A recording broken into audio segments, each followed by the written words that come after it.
Market regulator SEBI ने unregistered financial influencers पर सख्ती बढ़ा दी है। किस वजह से सेबी हुआ है सख्त? फाइनेंशियल इन्फ्लुएंसर्स हैं कौन? क्यों इन पर है सेबी की कड़ी और पैनी नज़र? और क्यों है इनके लिए रेगुलेशन करना सेबी की तरफ से ज़रूरी? ये ढेर सारे सवाल हैं जो सेबी की एक ड्राफ्ट गाइडलाइंस के चलते आज आते हुए दिखे हैं। आप सबके सामने इन्हीं सवालों के जवाब लेने के लिए हम आज एक खास शो लेकर आए हैं, इन्फ्लुएंसर पर सेंसर।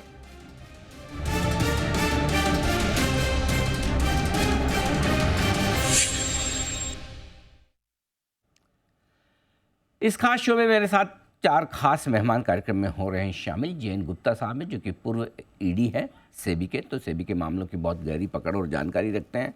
हमारे साथ हर्ष रुंगटा साहब कार्यक्रम में शामिल हो रहे हैं, जो फाउंडर है फी ओनली इन्वेस्टमेंट एडवाइजर्स के। लेकिन हर्ष रुंगटा साहब जो भी इन्वेस्टमेंट एडवाइजर्स और रिसर्च एनालिस्ट IA और RA के लिए जो गाइडलाइंस बनी है उनमें उनकी बड़ी भूमिका है ये गाइडलाइंस ड्राफ्ट करने में। हमारे साथ ट्रेडिंग चक्र के फाउंडर पीयूष चौधरी साहब कार्यक्रम में शामिल हो रहे हैं, जो फाइनेंशियल इन्फ्लुएंसर्स की तरफ से अपनी राय भी रखेंगे। और मनीषा कपूर जी हैं हमारे साथ, जो कि सेक्रेटरी जनरल हैं और साथ ही साथ जो देश में एडवर्टाइजिंग स्टैंडर्ड्स तय करने वाली जो संस्था है ASCI, advertising standard council of India की CEO भी हैं, सेक्रेटरी जनरल भी है। आप सबका बहुत बहुत स्वागत है। इससे पहले कि मैं शुरुआत करूं, एक बार जल्दी से हमारे दर्शकों को बता दूं कि फाइनेंशियल इन्फ्लुएंसर्स या फिर फिन इन्फ्लुएंसर्स हैं कौन। सेबी के मुताबिक जो, या आम राय जो है उसके मुताबिक 3 चीज़ें हैं जो आपको देखनी है। ऐसे लोग जो वित्तीय मुद्दों पर लोगों को या तो जानकारी देते हैं या सलाह देते हैं, उन्हें इन्फ्लुएंसर माना जाता है। फॉलोअर्स के जो भी फाइनेंशियल डिसीजंस हैं, जो उनको फॉलो करने वाले लोग हैं, उनको वो किसी न किसी तरह से डायरेक्टली या इनडायरेक्टली प्रभावित कर सकते हैं। और ये प्रभाव डालने का जो उनका तरीका है वो सोशल या फिर डिजिटल प्लेटफॉर्म के जरिए हो या फिर चैनल्स के जरिए में हो। तो ये बेसिकली पूरी तरह से इन्फ्लुएंसर्स माने जाते हैं। लेकिन मनीषा जी, सबसे पहले शुरुआत मैं आपसे करना चाहता हूँ।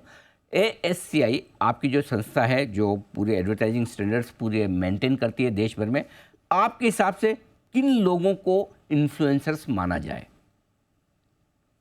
देखिए, जैसे आपने कहा कि जो इन्फ्लुएंसर्स हैं ये बहुत तादाद में सोशल मीडिया में, ये हम देख रहे हैं पिछले 4-5 साल में बहुत बढ़ गए हैं। और इन्फ्लुएंसर्स कोई भी हो सकता है, आप और मैं भी हो सकते हैं, कि जिसकी भी सलाह या जानकारी लोग सुनते हैं, हम जिसका इन्फ्लुएंस है किसी एक सेट ऑफ पीपल के ऊपर, उसको हम इन्फ्लुएंसर मानते हैं। तो पहले तो जो इन्फ्लुएंसर्स हैं वो अपना ही कुछ कंटेंट डालते थे, कुछ कॉमेडी डालते थे, कुछ कहानियां स्टोरी टेलिंग करते थे। पर लास्ट फ्यू इयर्स में हमने देखा है, क्योंकि उनकी बहुत अच्छी रीच है और लोग उन्हें बहुत मानते हैं, उनकी सलाह को बहुत मानते हैं, तो डेफिनेटली जो ब्रांड्स हैं उन्होंने भी स्टार्ट कर दिया इन्फ्लुएंसर्स के साथ टाई अप करना। तो जो इन्फ्लुएंसर्स आप कह रहे हैं वो मात्र जानकारी या अपनी सलाह नहीं है, पर इसके पीछे ब्रांड्स भी आ गई हैं। तो ये एक बहुत जरूरी डिस्क्लोजर हो जाता है, जो ASCI ने करीबन 2 साल पहले एक अपनी गाइडलाइन लाई थी कि आप अपने जो भी फॉलोअर्स हैं उनको ये बताइए कि आपका कुछ इन्फ्लुएंस है या नहीं। तो ये एक बहुत जरूरी मामला हो गया है कि क्या चीज इन्फ्लुएंस कर रही है और किस तरीके के लोग जानकारी दे रहे हैं। ये एक बहुत जरूरी चीज हो गई है। बिल्कुल ठीक बात है। तो इन्फ्लुएंसर्स वो लोग हैं जो आपके किसी भी डिसीजन को डायरेक्टली इनडायरेक्टली प्रभावित करते हैं और उसके लिए वो सोशल मीडिया प्लेटफॉर्म्स का लेते हैं सहारा। हर्ष रुंगटा साहब हमारे साथ हैं, जाने माने दिग्गज हैं, पर्सनल फाइनेंस एक्सपर्ट हैं, आप सब जानते पहचानते हैं। लेकिन एक और ख़ास बात हर्ष रुंगटा साहब की ये भी है कि सेबी ने जो भी गाइडलाइंस बनाई है रिसर्च एडवाइजर्स के लिए, इन्वेस्टमेंट एडवाइजर्स के, रिसर्च एनालिस्ट और एडवाइजर्स के लिए, उन गाइडलाइंस को बनाने में, उसके ड्राफ्ट बनाने में रुंगटा साहब की बड़ी भूमिका रही है। रुंगटा साहब ये बताएं, अनरजिस्टर्ड फाइनेंशियल इन्फ्लुएंसर्स, ये जो पूरी एक कैटेगरी है, इसको लेकर सेबी ने जो ड्राफ्ट बनाया है, सेबी को इनसे परेशानी क्यों है, क्या समस्या है? तो सबसे पहले तो मैं ये क्लियर कर दूं कि मेरा भी इसमें राय लिया गया था। हमारे एसोसिएशन जो है जी, association of registered investment advisers है, उनकी भी राय ली गई थी लेकिन जो गाइडलाइंस आई है उसमें हमारी राय ली गई है। ज़रूरी नहीं है कि वो हमारी राय के मुताबिक ही आई है। सो ये मैं क्लैरिफाई करना चाहता हूँ। जरूर जरूर sir ji. Second, I think problem तो बहुत ही क्लियर है कि जब अनरेगुलेटेड लोग किसी चीज़ का प्रमोशन करते हैं तो ना उनके ज़रूरी नहीं है कि वो उसके लिए क्वालिफाइड हो, ज़रूरी नहीं है कि जो कन्फ्लिक्ट ऑफ इंटरेस्ट हो। मुझे अगर कहीं से पैसे मिल रहे हैं कोई चीज़ बोलने के और वो मैं अगर डिस्क्लोज़ ना करूं तो वो एक गलत तरीका हो सकता है, क्योंकि मैंने अपना कन्फ्लिक्ट ऑफ इंटरेस्ट जो है वो डिस्क्लोज़ नहीं किया। तो रेगुलेशन के दायरे में जो लोग आते हैं, जैसे हम लोग, अगर हमें कोई कन्फ्लिक्ट ऑफ इंटरेस्ट है तो वो हमको पहले से डिस्क्लोज़ करना पड़ता है और फिर हमारे ऊपर ये एक दायित्व है कि हम क्लाइंट्स का, रजिस्टर्ड इन्वेस्टमेंट एडवाइजर्स का एक फिड्यूशियरी स्टैंडर्ड है, यानी कि क्लाइंट्स का इंटरेस्ट हमको हमारे इंटरेस्ट से ऊपर रखना है और ये बहुत ज़रूरी है। इसका एक सिंपल सा एग्जांपल मैं इन्वेस्टमेंट के थ्रू नहीं लूँगा, लेकिन अगर हम मेडिकल फील्ड की बात करें, अगर आप समझिए कि अगर ऐसा होता नहीं है लेकिन या ज़्यादा करके नहीं होता है, लेकिन अगर आप समझिए कि अगर कोई डॉक्टर को कोई पर्टिकुलर मेडिसिन प्रिस्क्राइब करने के लिए अगर कुछ उसको बेनिफिट्स मिल रहे हैं उसके लिए, और वो बताए बिना वो अगर अपने पेशेंट्स को वो दवाई का प्रिस्क्रिप्शन देता है तो वो गलत है और उससे नुकसान होने के चांसेस बहुत बढ़ जाते हैं। ये ज़रूरी नहीं है कि गलत जगह पे ही वो ये एडवाइस देगा, लेकिन उसके चांसेस बढ़ जाते हैं।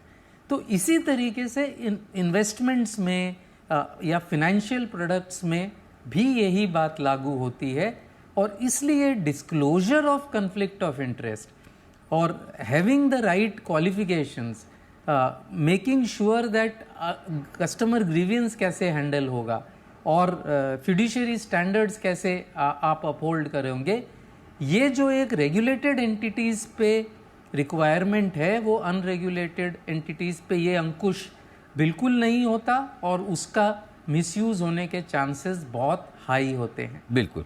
तो जैन गुप्ता साहब, आपसे मैं जानना ये चाहता हूँ कि अनरजिस्टर्ड फाइनेंशियल इन्फ्लुएंसर्स के लिए ये नियम लाने की ज़रूरत क्यों पड़ी सेबी को? क्या ज़रूरत है कि सेबी अब ड्राफ्ट जारी कर रही है और उसके बाद फाइनल गाइडलाइंस लेकर आएंगी? आप ही लोग सवाल रेज करते हैं कि सेबी क्या कर रहा है, इतने लोगों को घाटा हो रहा है, इतने लोगों को बेवकूफ बनाया जा रहा है। मुझे कुछ इस तरह के याद है कि बहुत बार ये भी देखा गया है कि अनिल सिंघवी जी की फोटो लगा के यूट्यूब चैनल पे लोग बोलते हैं। तो ये सारी प्रॉब्लम मार्केट वाइड है। तो इसके लिए सेबी को देखिए क्या होता है कि ऐसा बिल्कुल नहीं पॉसिबल होगा कि लालच की दवा सेबी ले पाएगा, क्योंकि सब कुछ ये जब होता है लालच की वजह से होता है। बट कुछ ना कुछ स्टेप लिए जा सकते हैं कि आदमी को आगाह किया जा सकते हैं, वार्न किया जा सके। तो दूसरा है कि जब अगर मेरे अंदर में डर नहीं होगा तो मैं कुछ भी करूंगा। तो ये प्रोसेस दोनों तरफ से चल रहा है। ये इन्फ्लुएंसर के लिए रूल लाने का मतलब है कि कहीं ना कहीं कुछ नियम कानून बन रहा है कि आप इसके तहत काम करेंगे। दूसरा है ये जनता को, बाकी इन्वेस्टर को आगाह करता है कि कुछ इस तरह की चीज होती है।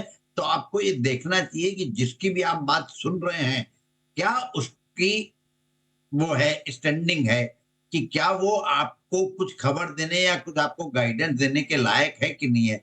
इसलिए नियम लाने पड़े। अगर अगर नियम नहीं लाते तो इस तरह की जो प्रॉब्लम आपने कई बार देखा है कि यूट्यूब चैनल पे आता है, ये शेयर खरीद लो, ये शेयर खरीद लो, इसमें इतना भाव हो जाएगा, इतने करोड़पति हो जाओगे। जबकि होता है कि जो आदमी आपको ये बोल रहा है उसका इंटेंशन होता है कि आप शेयर करके फंस जाओ। सीधा सा नियम ये है कि जनता को ये जानना चाहिए कि कोई भी आदमी आपका इतना भला क्यों चाह रहा है कि आपको वो करोड़पति बनाना चाह रहा है। अगर इतना उसको नॉलेज है तो खुद क्यों नहीं करोड़पति बनता है, खुद वो क्यों यूट्यूब चैनल को करके वो 2-50 रुपए कमाना चाहता है दिन का। जी बिल्कुल, ये बात इंटरेस्टिंग आपने कही कि अगर इतना सक्षम है तो खुद क्यों ना कर ले, बात सही भी है। पीयूष चौधरी साहब हमारे साथ हैं, मैं जरा उनसे भी एक बार राय लेना चाहता हूँ। पीयूष जी, समस्या क्या है? इन्फ्लुएंसर्स अगर सेबी चाहती है कि रजिस्टर्ड हो जाए और रजिस्टर होकर राय दें तो सेबी मना नहीं कर रही, और दूसरी चीज़, अगर आप किसी चीज़ पर राय दे रहे हैं और वहाँ से आपको कोई कमाई हो रही है तो डिस्क्लोज कर दें, क्या इसमें कोई समस्या है इन्फ्लुएंसर्स को? जी, सब बहुत बड़ी समस्या है इसमें। सबसे पहले तो जो इन्फ्लुएंसर है वो अपने इन्फ्लुएंस को यूज करके मल्टीपल तरीके से पैसा कमाने की कोशिश कर रहे हैं। वो चाहे वो एडवाइजरी है या एजुकेशन है या रेफरल लिंक्स हैं या फिर ब्रांड प्रमोशन है। नाउ ब्रांड प्रमोशन पर जैसे मनीषा जी ने कहा कि इन्होंने गाइडलाइंस लॉन्च करी थी 2 साल पहले, लेकिन जो ब्रांड्स प्रमोशन हमारे पास जो आते हैं, कभी ऑफर करते हैं और हम उनको बोलते हैं कि हमें एक हैशटैग लगाना है लास्ट में ऐड का या प्रमोटेड का, तो फिर वो ब्रांड प्रमोशंस मना कर देते हैं। ब्रांड प्रमोशंस फिर वो अग्री ही नहीं करते हैं डील के लिए, अगर आप उनको ये इंसिस्ट करो कि आपको एक हैशटैग लगाना है कि जिससे आप एक आर्म्स लेंथ डिस्टेंस डिस्क्लोज कर पाओ, कि एक कॉन्फ्लिक्ट ऑफ इंटरेस्ट डिस्क्लोज कर पाओ कि ये मैं ब्रांड प्रमोट कर रहा हूं, तो वो ब्रांड प्रमोट फिर नहीं करते हैं। सबसे पहली चीज तो ये हो रही है। दूसरी चीज, हर एक का कुछ ना कुछ कमर्शियल इंटरेस्ट हो जाता है जब उनका एक इन्फ्लुएंस बढ़ जाता है। फिर वो चाहे एजुकेशन की तरफ जा रहे हो, फिर वो चाहे रेफरल लिंक्स की तरफ जा रहे हो। रेफरल लिंक्स जो अभी तक जो रहे थे वो बहुत ज्यादा लेजिट रहे थे, तो अभी तक तो सेबी को कोई प्रॉब्लम नहीं था, ब्रोकर्स ने भी बहुत पैसे कमाए हैं रेफरल लिंक्स की वजह से।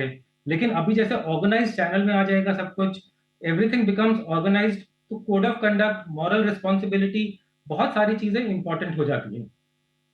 तो ऐसे केस में बहुत ज्यादा ये सब जो अनऑर्गेनाइज सेक्टर था वो सब ऑर्गेनाइज्ड होता जा रहा है। That is very important.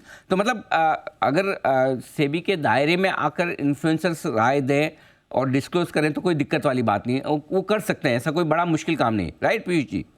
नहीं, उसमें एक प्रॉब्लम है। हाँ। सेबी के दायरे में आकर आप गलत चीज प्रमोट नहीं कर पाओगे, जैसे स्मॉल कैप्स, माइक्रो कैप्स। नहीं, गलत तो वैसे भी नहीं करनी चाहिए, राइट? गलत तो वैसे भी नहीं करनी चाहिए, तो अच्छा है ना अगर दायरे में आ जाएंगे। और अगर कोई गलत नहीं कर रहा होता तो फिर तो रूल्स लाने की जरूरत भी नहीं पड़ती। ठीक बात है। क्योंकि गलत काम हो रहे हैं, रूल्स लाने की जरूरत ही इसीलिए पड़ रही है। तो रुंगटा साहब, जानना आपसे ये चाहता हूँ कि ऐसे में ये रूल्स लाने से, रेगुलेशन लाने से जो अनरजिस्टर्ड इन्फ्लुएंसर्स हैं या फिर जो गलत तरीके से इन्फ्लुएंस कर रहे हैं उन पर लगाम कैसे लगेगी? तो I think basic idea 2 fold है। जैसे कि सेबी ने अपने कंसल्टेशन पेपर में कहा है जी कि सबसे पहले जो पैसा मिल रहा है उनको, वो पैसा अगर रेगुलेटेड एंटिटीज से मिल रहा है, ब्रोकर्स हैं, म्यूचुअल फंड्स हैं, इन्वेस्टमेंट एडवाइजर्स हैं, रिसर्च एनालिस्ट्स हैं, जो भी सेबी रजिस्टर्ड अगर इंटरमीडियरीज हैं, वो अगर एसोसिएट कर रहे हैं अनरजिस्टर्ड एंटिटीज़ के साथ प्रमोशन या एडवर्टाइजिंग के लिए, तो वो नहीं कर पाएंगे अभी। That is part 1। Second part ये है कि कोई भी सिटीज़न या इन्वेस्टर अगर इन्वेस्टमेंट एडवाइज़र या रिसर्च एनालिस्ट को पैसे देता है, कि सारी प्रॉब्लम की जड़ है इक्विटी बेसिकली। ओके, अगर आप कंप्लेंट्स एनालिसिस देखें, अगर जो सेबी के ऑर्डर्स पास हुए हैं वो देखें, तो सारी की सारी इसकी प्रॉब्लम्स की जड़ है calls relating to equity, derivatives etcetera. ये हमारी रिपोर्ट हम पब्लिश कर रहे हैं आर्या वाले, तो उसमें भी ये एकदम क्लियर हो जाएगा स्टैटिस्टिक्स के साथ। तो वो जो एक इशू है कि इक्विटी और ये सब को रेगुलेटेड एंटिटीज़ के साथ जब आप डील करेंगे तो आप एक ऐसे अकाउंट में पैसा डालेंगे जो कि मॉनिटर्ड है, जो कि सेबी द्वारा मॉनिटर्ड है, या सेबी द्वारा मनोनीत जो भी इंस्टीट्यूशंस हैं उनके द्वारा उसको मॉनिटर किया जा रहा है। तो इस तरीके से जो लोग रजिस्टर्ड एंटिटी से डील कर रहे हैं उनको पता है कि हम रजिस्टर्ड एंटिटी से डील कर रहे हैं और ये फीस दे रहे हैं। चूंकि ये फीस एक समझिए IA फीस ऐसे अकाउंट में जा रहा है या RA फीस ऐसे अकाउंट में जा रहा है सपोज, जी, ओके, और अनरजिस्टर्ड एंटिटीज़ के साथ पैसा उनका बंद हो जाएगा क्योंकि रजिस्टर्ड एंटिटीज़ उनको एडवर्टाइजिंग और प्रमोशन के लिए पैसा नहीं दे पाएंगे। ठीक बात है, बिल्कुल। तो ये इंटरेस्टिंग चीज़ें, तो एक प्लेटफॉर्म ऐसा होगा जिसके जरिए आप फीस देंगे लेंगे तो ऑटोमेटिकली रेगुलेटेड हो जाएगा। मनीषा जी, आपसे ये जानना चाहता हूँ, ऐसे में डूज एंड डोंट्स क्या है फाइनेंशियल इन्फ्लुएंसर्स के लिए? उन्हें क्या करना चाहिए और क्या नहीं करना चाहिए? आई थिंक ये काफी मतलब मामला एक्चुअली सिंपल है डिस्क्लोजर का, इसमें कुछ ज्यादा कॉम्प्लिकेटेड नहीं है अगर जो एडवाइस देने वाला है उसकी नीयत सही है। तो एक तो हर एडवर्टाइजमेंट में हम चाहते हैं एक्चुअली, चाहे फाइनेंशियल हो या कोई भी कैटेगरी हो, अगर आप जो ब्रांड की बात कर रहे हैं या कुछ आप प्रमोट कर रहे हो, अगर आपका कोई भी उसमें मटेरियल कनेक्शन है, जैसे कि अर्लियर पैनलिस्ट ने भी कहा, एक कॉन्फ्लिक्ट ऑफ इंटरेस्ट भी कह सकते हैं उसको, हम मटेरियल कनेक्शन बोलते हैं, कि आपको अगर उस चीज के कोई भी पैसे या कोई भी मटेरियल कनेक्शन मिल रहा हो तो वो आप पहले डिस्क्लोज कीजिए। That is number one. Second चीज, स्पेशली फाइनेंशियल और हेल्थ मैटर्स में कई कई चीजें आप प्रमोट कर सकते हैं अपने तजुर्बे के तौर पे, पर जो फाइनेंशियल और हेल्थ मैटर्स हैं ये जरूरी नहीं है कि जो आपका तजुर्बा हो वो आपको एक एक्सपर्ट बनाए, क्योंकि आपको जो सामने वाला बंदा है उसकी रिस्क एपेटाइट क्या है, उसका प्रोफाइल क्या है, उसकी इनकम क्या है, उसके एक्सपेंसेस क्या हैं। इसलिए फाइनेंशियल एडवाइस ज्यादातर एक पर्सनलाइज्ड बेसिस पे दी जाती है फॉर स्पेसिफिक रिकमेंडेशंस। आप जनरली कुछ एडवाइस दे रहे हो तो उसमें शायद इतनी दिक्कत नहीं हो, पर आप कुछ स्पेसिफिक एडवाइस दे रहे हो तो वो जरूरी नहीं है कि आपका तजुर्बा अच्छा है तो सामने वाले का भी अच्छा होगा। तो उस चीज के लिए जो रजिस्ट्रेशन है, जो एक ट्रेनिंग होती है, वो सिर्फ आप अपने एक्सपीरियंस के बेसिस पे नहीं, एक्सपीरियंस और एक्सपर्टीज दो अलग अलग चीजें होती हैं। एक्सपर्टीज ये होती है कि आप हर तरीके की सिचुएशन में आप सही एडवाइस दे सकते हो हर किस्म के बंदे को, और हर किस्म की सिचुएशन के उसकी इन्वेस्टमेंट नीड्स क्या हैं। तो ये जो एक एक्सपर्टीज है, ये डेफिनेटली जो रजिस्टर्ड रजिस्ट्रेशन प्रोसेस है वो ये सब स्क्रूटनाइज हो सकता है। That is number one. Second चीज, अगर आपको किसी की एडवाइस से नुकसान हो गया हो तो उसका क्या आपके पास एक रेजोल्यूशन मैकेनिज्म है, या आप किसके ऊपर, आप कहाँ पे ये रेज करोगे? तो अगेन रजिस्टर्ड एंटिटी में एक वो सेफ्टी नेट होता है कि जो ये एंटिटीज हैं ये इनकी मतलब एक तरीके से जांच पड़ताल की गई है, उसी के बाद इनको रजिस्टर किया गया है। तो ये एक कंज्यूमर सेफ्टी के लिए जो ये 2-3 चीजें हैं ये काफी इंपॉर्टेंट हैं। और जिस तरीके से फाइनेंशियल एडवाइस खुले आम हर कोई दे रहा है आजकल, ये डेफिनेटली इस चीज को रोकने की जरूरत है। और मुझे लगता है कि जो सेबी का भी यही इंटेंशन है कि जो सही एडवाइस है वो डेफिनेटली आए मार्केट में, क्यों ना आए, ठीक बात पर है। जो गलत एडवाइस है या जो इनएक्सपीरियंस लोग या नॉन एक्सपर्ट्स अपने को एक्सपर्ट्स प्रमोट करके जो एडवाइस दे रहे हैं सबके लिए, उससे नुकसान मिनिमाइज हो, यही एक अटेम्प्ट है and we are fully supportive of जी, दिस। बिल्कुल। पीयूष जी, आपको लगता है कि इन गाइडलाइंस से फ़र्क पड़ेगा? और काफ़ी इन्फ्लुएंसर्स जो वो कहते हैं कि आजकल हर रोज़ नए-नए इन्फ्लुएंसर्स पैदा हो रहे हैं। 20 साल, 25 साल, 30 साल के बच्चे भी अच्छा बोल लेते हैं, अच्छा दिख लेते हैं, तो अपने आप को एक्सपर्ट मानकर एडवाइस देना शुरू कर देते हैं। जिन्होंने 2-3 तेज़ी मंदी के साइकिल नहीं देखे हैं, लेकिन एक्सपर्ट मानते हैं, तो क्या ऐसे लोगों पर लगाम लगेगी? जी, बहुत अच्छा स्टेप लिया है सेबी ने। और अगर ट्विटर पर मैं ट्विटर का टेम्परेचर गेज करूं तो ट्विटर ऑलरेडी बहुत ठंडा हो चुका है अच्छा, इमीडिएटली जैसे ही कंसल्टेशन पेपर आया है। ओके, ट्विटर एक ऐसा प्लेटफॉर्म है जहां पर सब इक्वली बहुत ज्यादा एक्टिव रहते हैं। तो ट्विटर का जो टेम्परेचर है, वो अगर ट्विटर ठंडा हो गया है तो मतलब कि कुछ सीरियस गाइडलाइन है। तो पहली बात तो ये है कि बहुत ही अच्छी प्रोग्रेसिव गाइडलाइन ये है। लेकिन इसमें भी अभी काफी चीजें इंप्रूव करी जा सकती हैं। जैसे काफी हद तक एजुकेशनल मटेरियल जो प्रमोट हो रहा है वो एक सेल्फ सर्टिफाइड है। अगर वहां पर भी कुछ एक गाइडलाइन आए तो वो बहुत अच्छी चीज हो जाएगी। तो जिसकी वजह से एक मेजर पार्ट जो हो रहा है एजुकेशनल पार्ट को टेम्प्ट करके, ल्योर करके, अपने प्रॉफिट को बड़े फिगर्स को दिखाकर ल्योर करके जो एजुकेशनल कोर्सेज में किया जा रहा है, यूज किया जा रहा है, वो रुकना चाहिए। तो अगर सेबी इस पर भी कुछ काम कर पाए तो वो बहुत अच्छी चीज हो बिल्कुल। जाएगी। तो आपकी जायज़ डिमांड है कि कई सारे इन्फ्लुएंसर्स ऐसे भी हैं जो सोशल मीडिया पे पोस्ट डालते हैं, हमारा इतना प्रॉफिट है, उतना प्रॉफिट है, और उससे भी लोग प्रभावित होकर उनके ट्रेनिंग प्रोग्राम करते हैं। उन पर भी पीयूष जी की मांग है कि उस पर एक्शन होना चाहिए। लेकिन गुप्ता साहब, जब आजकल हर कोई आदमी सोशल मीडिया पर अपनी ओपिनियन देता है, राय देता है, किसी को रोकना पॉसिबल है नहीं, कैसे रोका जा सकता है? दूसरी बात ये भी है कि अगर रोकना ही है तो क्या इस तरह के इन्फ्लुएंसर्स पर कोई मिनिमम एजुकेशन का क्राइटेरिया रखा जा सकता है? देखिए, आपने 2 सवाल कर लिए एक ही सवाल में। क्या है कि ये इम्प्लीमेंट कैसे होगा? तो कोई भी लॉ जब नया बनता है, तो उसमें सबसे बड़ा चैलेंज यही रहता है कि पहले उस लॉ को आप पब्लिक को कैसे समझाएँगे, क्या समझेंगे, फिर उसको इम्प्लीमेंट कैसे करेंगे। तो ये चैलेंज रहेगा, लेकिन ये चैलेंज इसलिए थोड़ा-सा धीरे-धीरे खत्म हो जाएगा कि जब कम्युनिकेशन के थ्रू जब आदमी को जानकारी होगी, तो अगर मैं मान लीजिए एक इन्वेस्टर हूँ, मुझे कुछ भी जानकारी नहीं है, मैं यूट्यूब चैनल पे देखता हूँ, तो जब मुझे पता लगता है कि जो यूट्यूब चैनल चला रहा है, एक इंसान जो चला रहा है, वो सेबी का फिनफ्लुएंसर में रजिस्ट्रेशन है उसका, और दूसरा आदमी जिसका चैनल का रजिस्ट्रेशन नहीं, तो मेरे थोड़ा-सा, हम कहते हैं कि 50 लाख में नहीं, 2 लाख में नहीं, अगर 2000 लोग भी ये देखना शुरू कर देंगे कि ये रजिस्टर्ड है कि नहीं है, तो धीरे-धीरे बूंद-बूंद करके सागर बनेगा और लोग देखना शुरू करेंगे।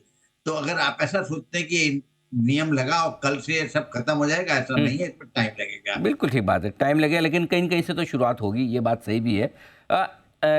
बिल्कुल इसमें कोई डाउट ही नहीं है। ऐसे में एक बड़ा सवाल ये भी है कि इन्वेस्टर्स को क्या करना चाहिए? तो इन्वेस्टर्स के लिए पूरी तरह से जो है, पहली चीज़ ये कि आप जो भी इन्फ्लुएंसर्स हैं उनका सेबी का रजिस्ट्रेशन नंबर ज़रूर देख लें। दूसरा ये कि अनरजिस्टर्ड इन्फ्लुएंसर आपको दिखे तो उसकी राय ना लें। अच्छा, राय ना लें यानी कि आपने अपनी सेफ्टी कर ली, लेकिन बाकी दूसरों की सेफ्टी भी करनी है, तो आप उनकी इन्फॉर्मेशन भी सेबी को दें। एक चीज़ ध्यान रखें, अगर आपने अनरजिस्टर्ड इन्फ्लुएंसर से राय ली और उसके बाद अगर कोई नुकसान हो गया, कुछ हो गया, आप उसकी शिकायत करेंगे तो सुनवाई नहीं की जाएगी।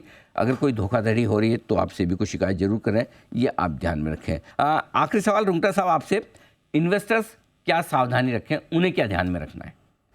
ये जो सारा है, इसमें इशू अभी तक पूरी तरीके से सॉल्व नहीं हो पाएगी, क्योंकि ये बहुत जटिल इशू है। इतना सिंपल इशू ये नहीं है। अनरेगुलेटेड प्रोडक्ट्स हैं, और सारे अनरेगुलेटेड प्रोडक्ट्स बुरे नहीं होते। आप टैक्स एडवाइस लीजिए, आप एस्टेट प्लानिंग लीजिए, अनरेगुलेटेड प्रोडक्ट्स और अनरेगुलेटेड सर्विसेज कोई ज़रूरी नहीं है कि वो क्रिप्टो करेंसी ही हो। अच्छे प्रोडक्ट्स भी अनरेगुलेटेड हैं। तो वो वाली इशू जो है वो इससे रिजॉल्व नहीं होगी।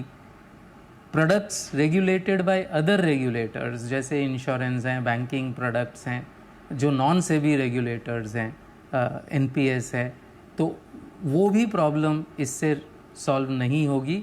और एक बहुत जो मेजर इशू है वो ये है कि इसको सॉल्व करने में जो रेगुलेटेड एंटिटीज़ हैं उनके ऊपर सिकंजा इतना ज़्यादा कस दिया गया है कि अब रेगुलेटेड एंटिटीज़, अगर मैं इन्वेस्टमेंट एडवाइज़र्स की बात करूं तो 140 करोड़ के देश में 900 रेगुलेटेड इन्वेस्टमेंट एडवाइज़र्स भी नहीं है, और वो भी गिरते जा रहे हैं। वो भी बढ़ नहीं रहे हैं, गिरते जा रहे हैं ओवर रेगुलेशन की वजह से। तो ये क्लियरली ये सॉल्यूशन है, कुछ हद तक अच्छा सॉल्यूशन है, लेकिन इसकी इम्प्लीमेंटेशन पे बहुत दिक्कतें आएंगी। और सबसे ज़्यादा दिक्कत ये है कि जो ओवर रेगुलेशन हो रहा है रेगुलेटेड लोगों का, उससे जो लोग फ्रिंज पे हैं रेगुलेशन के, जो शुरू जिन्होंने किया है, वो हो सकता है कि वो रेगुलेटेड से अनरेगुलेटेड सेक्टर में चले जाएं। कई इन्वेस्टमेंट एडवाइज़र्स अपना लाइसेंस सरेंडर कर रहे हैं।